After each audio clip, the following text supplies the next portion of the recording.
Hey, how are you doing, my friends? I hope you're doing fine. This yet another video for you. How long until you get your visa? That is a common question. And this question normally arises when people see their CEAC status, CEAC status as AP and others as 221G visa refusal. And this video will talk to details about these two scenarios. Remember that after you get your 2NL and you have gone through the stages up to the interview and you sat with the consular officer and you've had a successful interview, they will tell you of your success. Congratulations, your visa has been approved. That's a sweet thing to hear. But after that, you leave your passport with them and they take some time to process it, up to 2 weeks sometimes 3 days or a week, depending on your location and the situation. And now the question is, I left my passport with them and they told me that my interview was successful, but I've waited and I'm not getting the passport.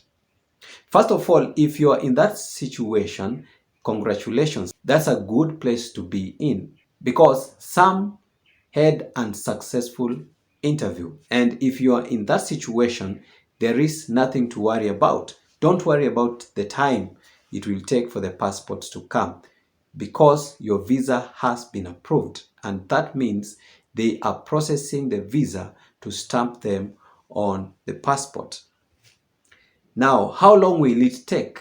I've just said that it takes several days, up to 1 week. Sometimes it may delay up to 2 weeks, depending on your case in particular. So if you check your CEAC status and you find it AP, AP means administrative process. Earlier before, administrative processing stood for the 221G visa refusal. That means your visa had been denied temporarily until they are able to process further information, and they would have requested you for more information if necessary. That was before. So when you saw administrative processing in those years, you could get worried because your visa was on hold for further processing. But for now, in the current years, when you see AP, it just simply means that they are processing your visa for stamping on the passport. And that's why you leave your passports behind and you are told that they will be sent to you and your visa interview was successful. So don't worry. It takes some time, a few days to get that back. Now let's come to this same question. How long till I get my visa?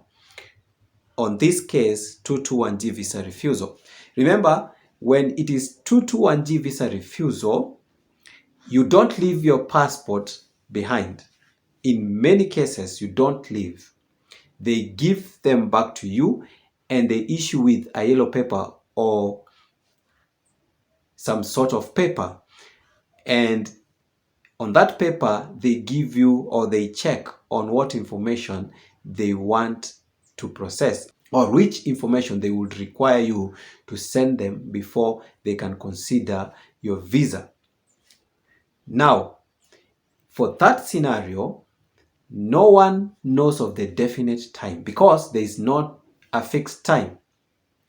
Some, they take a few days and they are requested back of the passport because they have fully processed that case which caused the 221G visa refusal.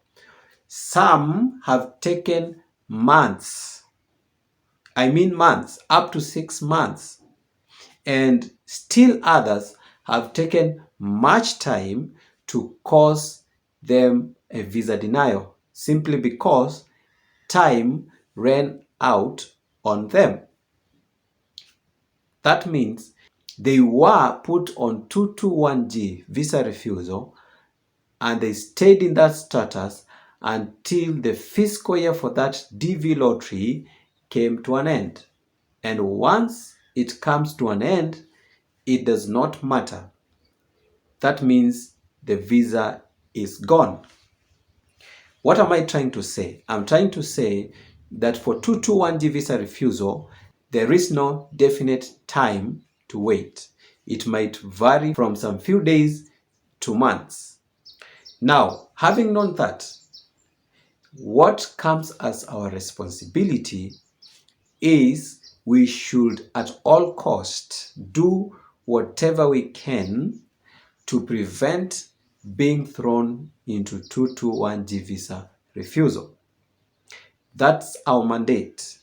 So, if it's about documentation, ensure that all documents as per the DS-260 form and the embassy checklist are fully met. Document all of them. Come with all the documents that are required, plus the additional ones. Like in some embassies, they will require you to come with the affidavit of support. In some others, they will require you to come with the DS-5535. So, whichever document that is needed, ensure that you have it. Because if you come without even one of them, then be sure to be put on the 221G until you provide that proof document.